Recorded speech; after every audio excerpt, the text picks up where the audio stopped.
that's going to be done.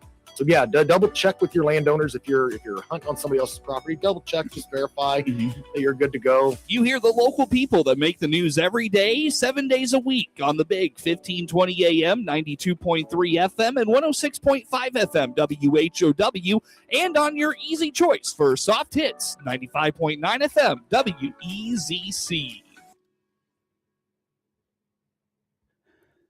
From the Heart Media Group newsroom and DeWittDailyNews.com, I'm Ben Hubbard with this expanded morning newscast.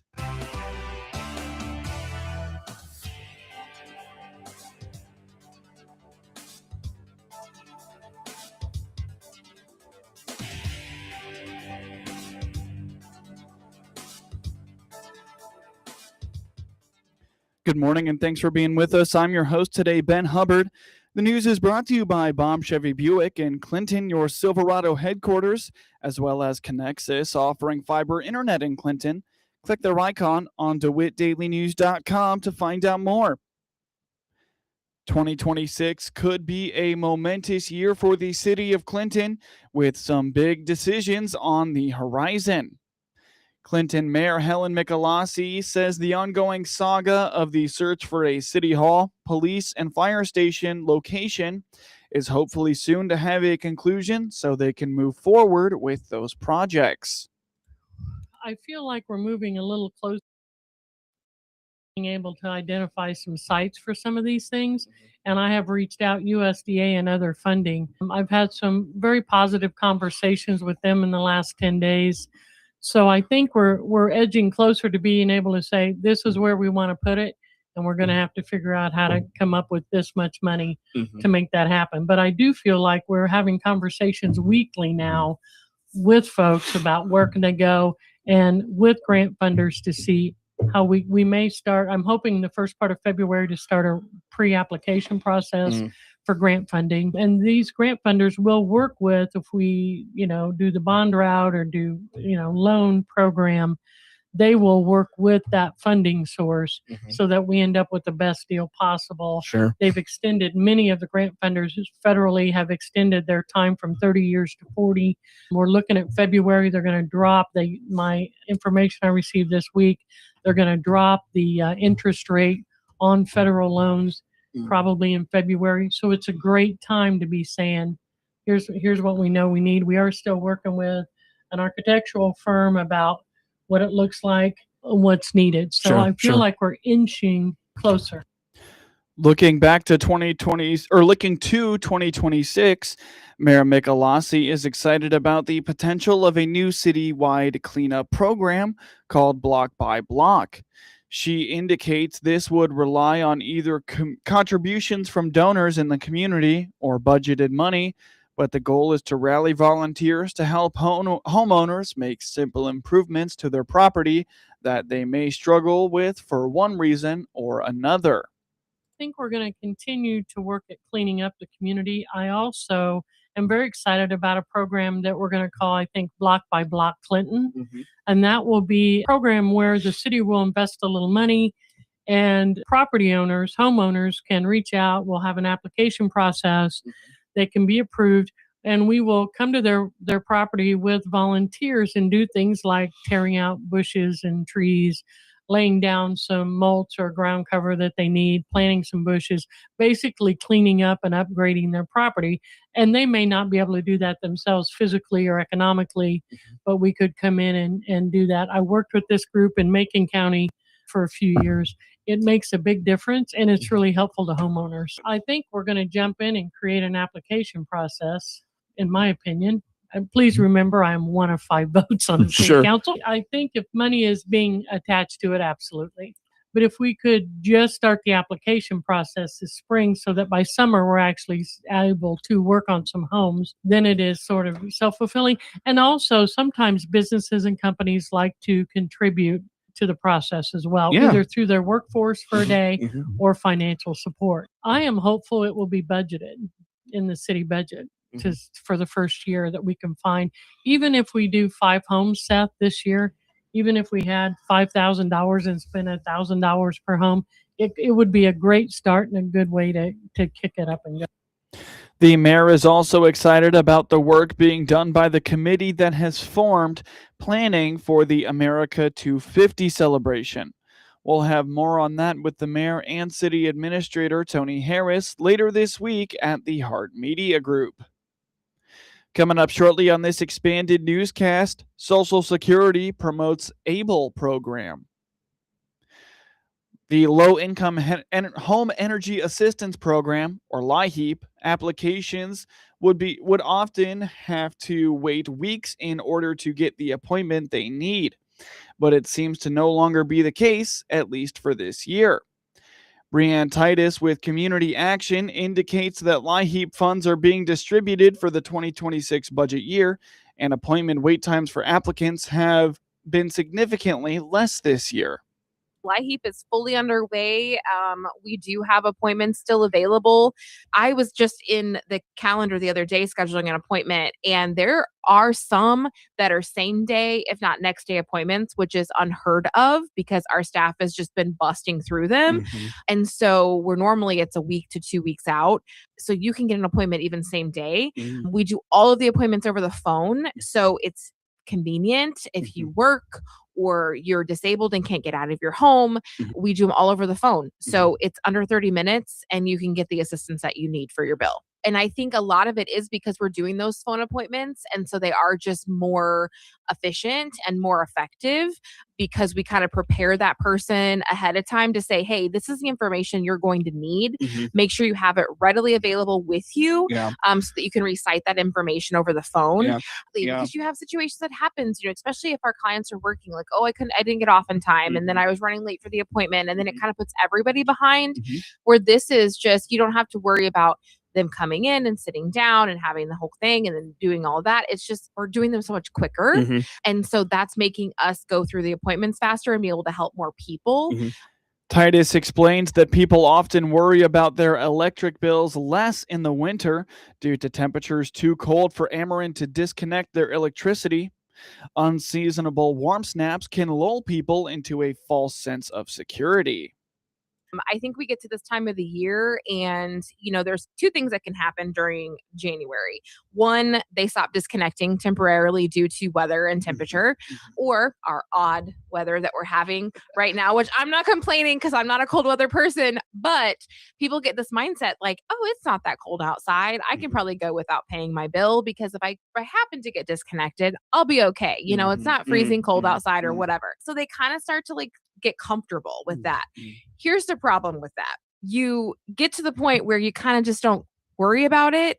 And then you get that disconnect notice. And then it does get cold. And then the disconnect notice can't happen fast enough. Or maybe we don't have appointments available. Or worse yet, we're out of funding. And then what do you do? So we really just try to tell people think about it, think ahead, do it now when we have appointments available. Because one of the things, when they extended the LIHEAP funding a couple of years ago, they extended it to kind of go through the summer instead of stopping in May.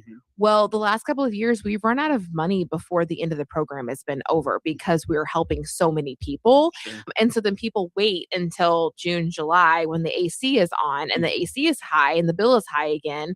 And then we have to tell them we don't have any funding. So if you're struggling, maybe, or you're behind on a bill, or maybe you're going through, an unexpected job loss or a job transition, or things like that, even though maybe they're not disconnecting right now or the weather isn't terrible, now is the time to get in, get the appointment over with, get the assistance that you need to kind of help you get through the next couple of months. Titus admits that money from the program is running out faster. This is why it is important to schedule your appointment as soon as possible. And she says their website is a great place to get the information you need.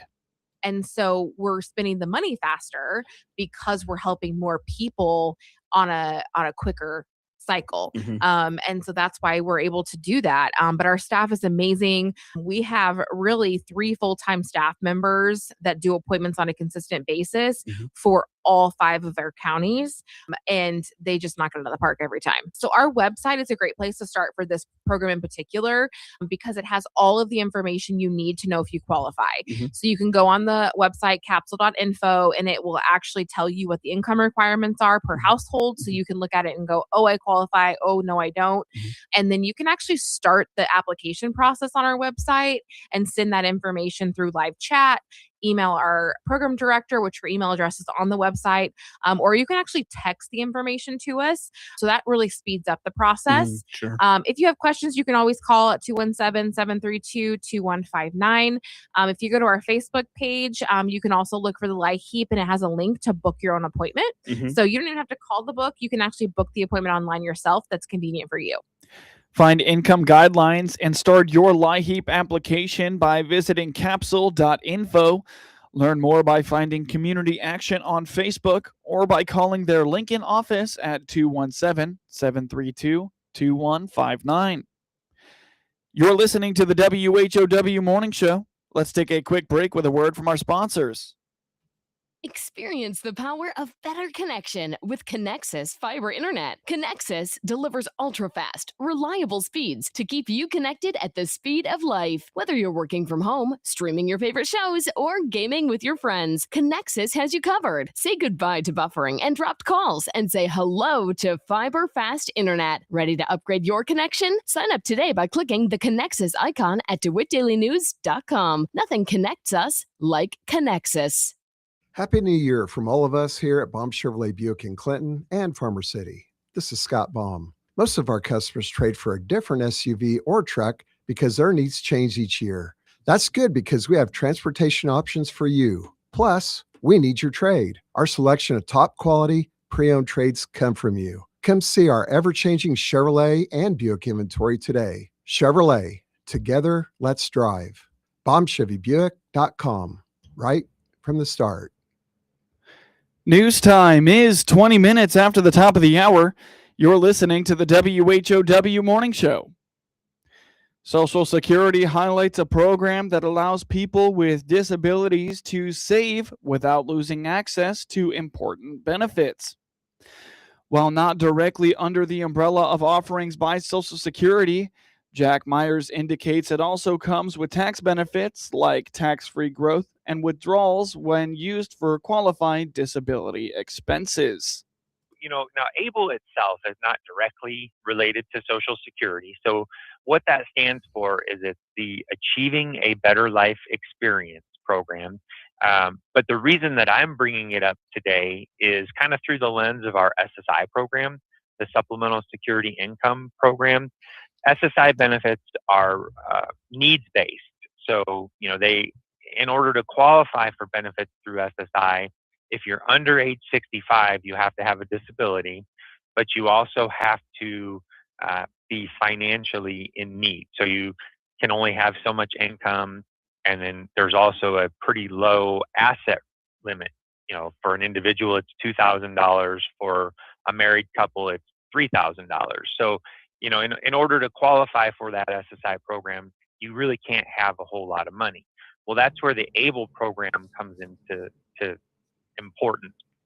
ABLE provides a way to save money and build financial independence without affecting eligibility for important benefits like supplemental security income, Medicaid, and HUD housing assistance. Myers adds that if you are on SSI, you can save up to $100,000 in your ABLE account without affecting eligibility for SSI benefits. If you have money in one of these ABLE accounts, we can exclude up to $100,000 in an ABLE account, and you would still be eligible for SSI. And SSI is not the only program that can do that. There are a lot of other needs-based programs that a person with an ABLE account could still qualify for. So it's really a way, sometimes you'll see an individual, if they're under the age of 18 and they're wanting to apply for SSI through us, they may not be able to because their parental income, their parents' income and assets will have an impact on their eligibility. But then when they become an adult at age 18, even if they're still in mom and dad's household, we don't have to count mom and dad's income and assets against them. But if there's been money set aside for that child for when they get older, that money could impact eligibility and make them ineligible for SSI. Whereas if it was set aside in an ABLE account, it would not affect their eligibility for SSI. So it's pretty important there. According to Myers, there are many advantages to this program, including tax-free growth and the ability to have anyone make a contribution to the fund. There are a lot of other advantages to it. It can be tax-free growth, depending on what you use it for. There's a whole list of qualified disability expenses that are, pretty extensive that you can use the funds in an ABLE account for. And the expansion that you alluded to is pretty important, and it's something that just happened 1/1/26. So previously, in order to have an ABLE account, a person had to have become disabled before the age of 26. But what just changed 1/1/26 is ABLE account access is now expanded to those who become disabled prior to age 46. So a very significant change there, which now makes ABLE accounts available to a lot more people who become disabled a little later in life than what was previously required. Up to $20,000 per year can be contributed to an ABLE account. In Myers notes, it could potentially be more if the disabled individual is working. Contribute to an ABLE account. Up to $100,000 is excludable for SSI benefits total in the account, but from a contribution basis on an annual basis, you can contribute up to $20,000 a year, potentially even more if the disabled individual is working. That, of course, would have its own set of ramifications on eligibility for SSI benefits. The work would, but just from an ABLE perspective, you can maybe even contribute more. Another nice thing about that contribution to an ABLE account is that other people can contribute money to an ABLE account for a person without affecting their SSI eligibility. So it really is a good option. Some people who are familiar with this sort of thing have looked into special needs trusts and things like that, and those are good options as well, but those are a lot more complicated. Those are tougher to set up. Usually you're going to kind of have to go through an attorney to set something like that up. And then each one of those has to be reviewed by us very specifically to determine if it meets the criteria and the asset that's in that trust can be excluded. ABLE is a little easier for people to set up. And there are a lot of different ABLE accounts. So Illinois has ABLE accounts. So you go to illinoisable.com. You can find information about how to set up an Illinois ABLE account. But if you don't want to do one through Illinois, you could actually choose another state's program as well. So there are a lot of resources out there for ABLE accounts. I think a pretty good spot to start is that illinoisable.com, since we are here in Illinois, and you can get a lot of info there on how to create one of those ABLE accounts. If the withdrawal from the fund is for a qualified disability expense, it is tax-free. Myers notes that the list of qualified disability expenses is rather lengthy. As long as the withdrawal is for a qualified disability expense, there would not be any taxation. So but that's, the tax benefit, like the growth is tax-free, the withdrawal is tax-free, as long as you use it for a qualified disability expense. And that list is pretty extensive. It includes everything from day-to-day living expenses like grocery or rent to bigger expenses like assistive technology, vehicle adaptations. I was looking at the list. I also saw like housing, transportation. So, I mean, it's kind of all your big expenses could be classified as qualified disability expenses. It's not going to be, you can't take it out for a vacation and call that a qualified disability expense. But for most of your major life expenses, I think you'd probably find a way to be able to use that in a tax-free manner. Learn more about Illinois ABLE accounts at illinoisable.com. You don't have to enroll in an ABLE account from your own state. Most states have ABLE account programs, and you can choose another state's program if you prefer, but you can only have one. As winter moves along in Illinois, there hasn't been much improvement in the U.S. Drought Monitor. The most pressing area is in east central Illinois, where Champaign County and portions of Coles, Douglas, Ford, Edgar, Iroquois, Moultrie, Piatt, and Vermilion counties are showing D3 or extreme drought status. John Baranek is an ag meteorologist with DTN. If you look at the monitor, there's only a small portion, maybe Will County, South Chicago, is without drought. Everywhere else is kind of got at least some category of drought that they're in right now. And honestly, at this point, I'm not too concerned. It looks definitely concerning, and at this point, we're starting to think about the planting season coming up. We turned the calendar over, and I'm sure folks are going to start monitoring this, over the next few weeks here, and that looks concerning. But we're only halfway through winter. We've got another, say 2 months before people start really thinking about getting out there and planting. So we've got some time, and the longer range forecast is favorable for us, especially once we get into February and into March. So I'm not too concerned about it right now, although, you look at it does look kind of concerning here at the start, but we kind of had the same idea last year too, where we had some drought across the state, and that kind of went away in the spring. So that's kind of what we're forecasting here for 2026 as well. You can follow the U.S. Drought Monitor at droughtmonitor.unl.edu. Get news anytime at DeWittDailyNews.com.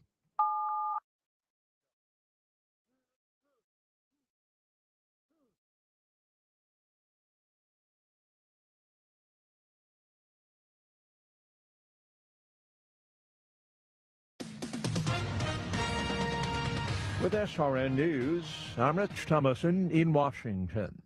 Some major private New York City hospitals, Mount Sinai, New York Presbyterian, and Montefiore, dealing with a nurses' strike this morning. More than 10,000 nurses have walked off the job. As the death toll from anti-government protests in Iran spirals beyond several hundred, President Trump says Tehran, facing the threat of American intervention to stop the bloodshed, is reaching out to the U.S. about proposed negotiations. Fed Chair Jerome Powell says the Justice Department has served the central bank with subpoenas and threatens it with a criminal indictment over his Senate testimony 7 months ago about the Fed's building renovations. And ExxonMobil. From the Hart Media Group Sports Desk, IL Sports Wire, and DeWittDailyNews.com, I'm Ben Hubbard with this local sports report. Keaton Wagler scored 19 points. Andrei Stojakovic and Kylan Boswell each had 17, and the number 16 Illinois Fighting Illini continue to win on the road in the Big Ten Conference, holding off number 19 Iowa 75-69 on Sunday. The Illini improved to 13-3 and 4-1 in the Big Ten as they won their fifth consecutive game and stayed tied for third place in the conference. 3 of Illinois' wins in conference play have come on the road. The Illini also won at Ohio State and Penn State. Illinois led 58-41 with 11 minutes and 25 seconds to play when the Hawkeyes, who are now 12-4 and 2-3 in the Big Ten, began to rally. They got within 4 points 4 times in the last 2 minutes of the game, including at 71-67 with 55 seconds left, with a chance to cut the lead further, but Iowa's Bennett Sturts missed a layup. Iowa made most of its run without Sturts, its leading scorer this season at 18 points per game. Sturts picked up his 4th foul with 11 minutes and 36 seconds to go when went to the bench for 7 minutes. During that stretch, the Hawkeyes outscored the Illini 18-10. Tavion Banks led Iowa with 16 points. Tate Sage scored 13. Sturts had 12, and Cooper Koch had 10. Illinois controlled all of the first half. The Illini led 8-0 after the first 3 minutes, getting open shots while Iowa was struggling at the other end of the court. The Hawkeyes had 4 missed shots and a turnover on their opening 5 possessions. Illinois' biggest lead of the first half was 29-11 with 7 minutes and 34 seconds to play before Iowa started to cut into the margin. The Hawkeyes hit 3 consecutive three-pointers late in the half, but couldn't get the deficit to within single digits at halftime, missing their last 5 shots. Illinois is at Northwestern on Wednesday. Iowa is at number 5 Purdue on Wednesday. The Clinton Lady Maroons dominated after the first quarter and defeated the Leroy Lady Wildcats by a final score of 65-35 in non-conference high school girls basketball action on Saturday night in Clinton. Leroy led after the first quarter 20-19, but the Lady Maroons cranked their defense up to 11 as they held the Lady Wildcats to just 15 points the rest of the way. Clinton was led by Lila Kluver, who put up 16 points. Clara Dempsey scored 14 points, while Avery Smith added 11. Kendall Spratt scored 13 points for Leroy. Sadie Owens added 8. With the win, Clinton improves to 16-4 and extends their win streak to 12 games. Leroy falls to 11-6. The Lady Maroons host the Tuscola Lady Warriors on Thursday at 7:30 p.m. The Maroa-Forsyth Trojans finished regulation tied against the Calvary Academy Saints and pulled out the 69-66 overtime win on Monday night in non-conference high school boys basketball action in Clinton. The Trojans were led by Cabrin Lee, who scored 35 points. Kobe Lane added 10 points, while Luke Smith had 9. Luke Blackford paced the Saints with 30 points. Joshua Long added 14 points, while Antoine Hunter had 11. With the win, Maroa-Forsyth improves to 9-4, while Calvary Academy falls to 11-4. The Trojans will take on the Decatur St. Teresa Bulldogs on Tuesday at 7 p.m. Abdul Momo scored 15 points, and Mekhi Lowry added 6 points in overtime as UIC took down Illinois State 63-59 on Saturday. Momo added 6 rebounds for the Flames, who go to 7-10 and 2-4 in the Missouri Valley Conference. Elijah Crawford scored 10 points, finishing 5 of 12 from the floor. The Redbirds fall to 12-5 and 4-2 in the MVC. They were led by Mason Clabo, who recorded 15 points. Ty Pence added 13 points for Illinois State.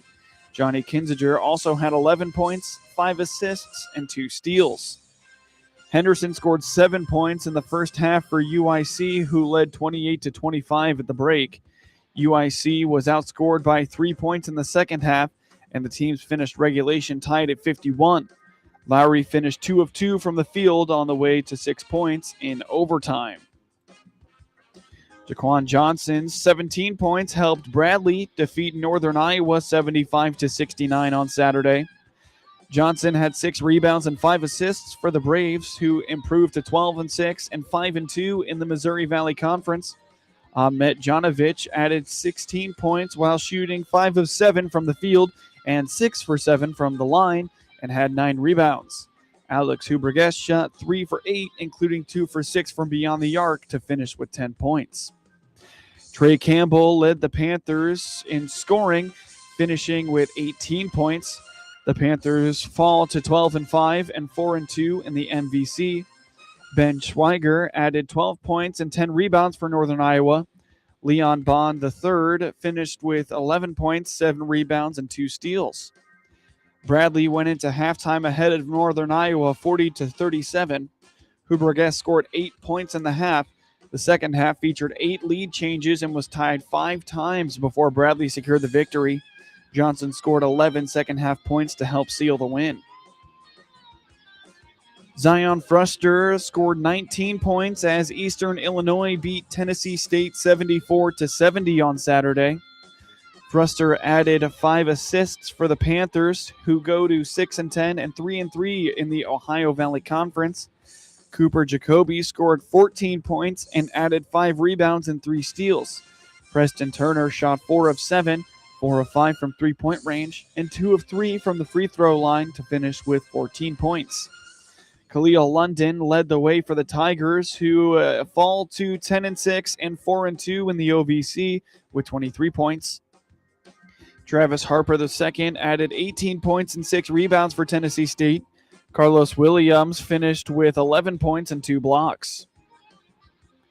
Caleb Williams came through in his playoff debut, throwing a 25-yard touchdown pass to DJ Moore with 1 minute and 43 seconds remaining, and the Chicago Bears rallied from an 18-point deficit to beat the rival Green Bay Packers 31-27 in a wild card game on Saturday night.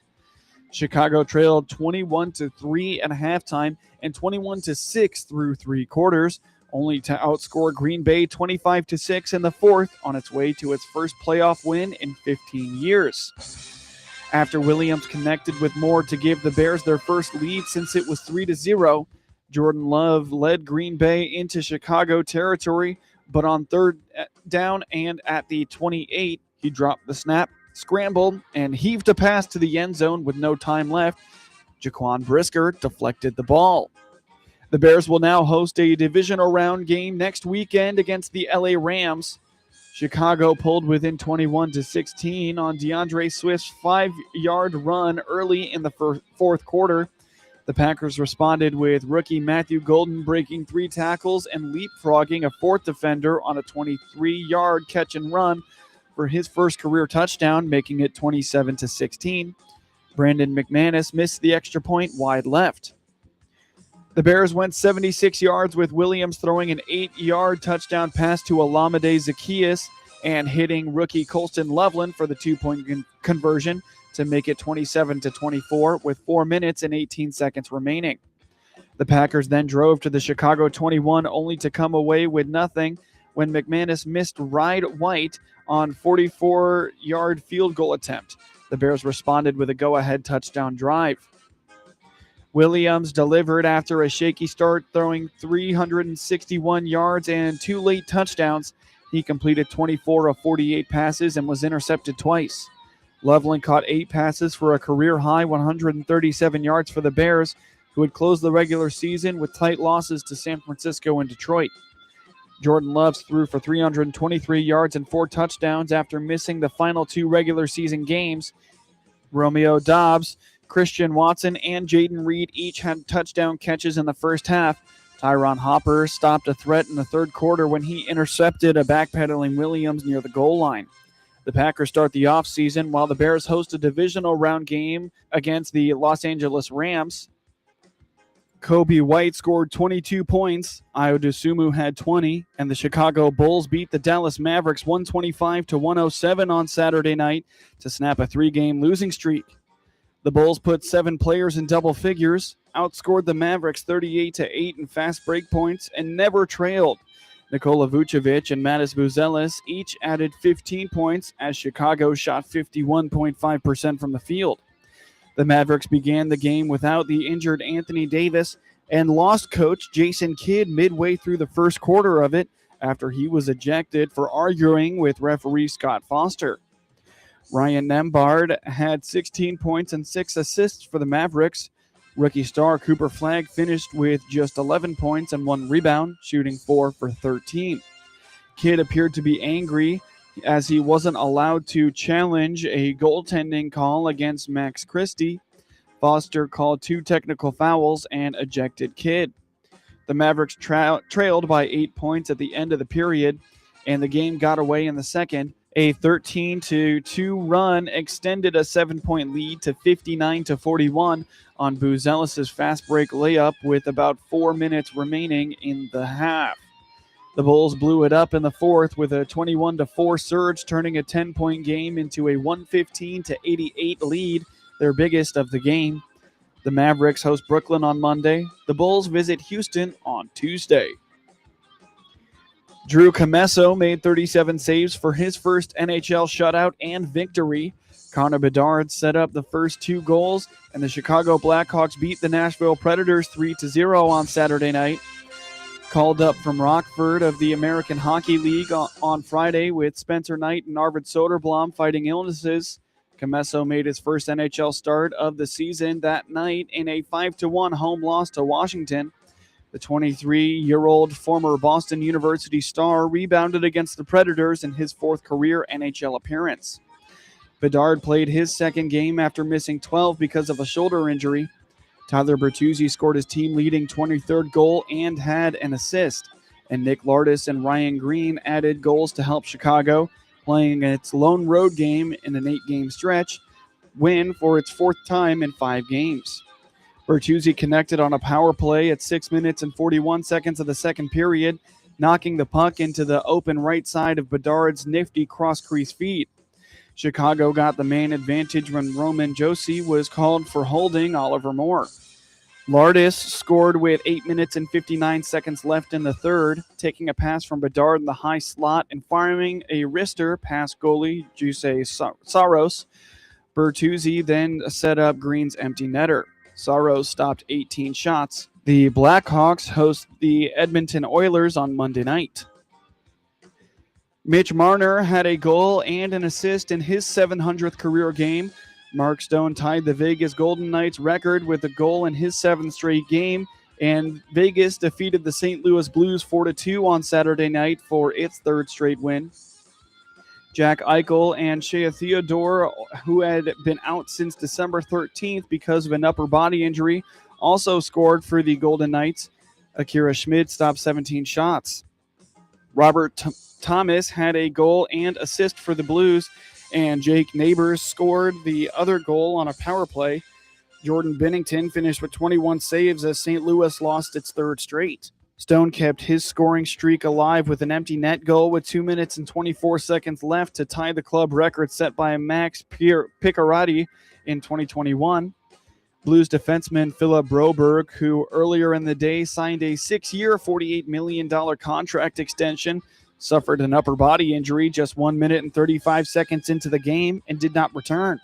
He was hurt after Stone's check near the boards. After Thomas gave the Blues their early lead 53 seconds into the first period, Vegas tied it at 7 minutes and 34 seconds when Marner put in his own rebound. Goals by Eichel and Theodore in the second period put the Golden Knights ahead 3-1. The Blues host Carolina on Tuesday.